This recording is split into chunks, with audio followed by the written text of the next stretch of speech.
Hi, welcome to our Pharma Topics channel. Our topic of discussion is neuroleptic antiemetics.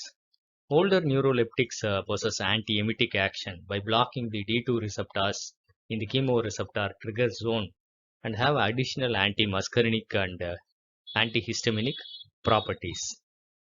These drugs possess a broader antiemetic action and particularly useful in drug-induced and post-operative nausea and vomiting.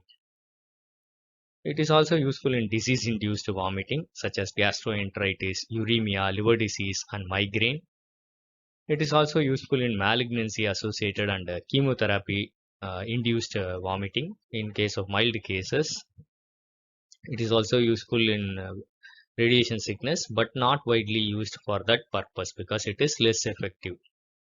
It is useful in morning sickness, but it is not used because it may cause hyperemesis gravidarum. Only one drug is used widely as an antiemetic, that is prochlorperazine. It is having D2 blockade action, having a labyrinth suppressant action. It has selective anti-vertigo and antiemetic actions. It is highly effective in vertigo-associated vomiting, and to some extent it is useful in chemotherapy-induced nausea and vomiting.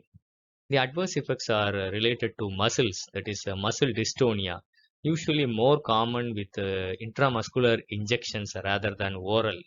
Particularly, it occurs in children, and it also exhibits extrapyramidal side effects.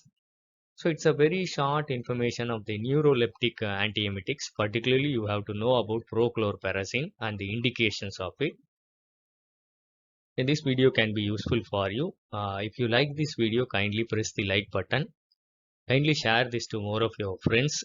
Kindly subscribe to our Pharma Topics channel for further updates. Thank you.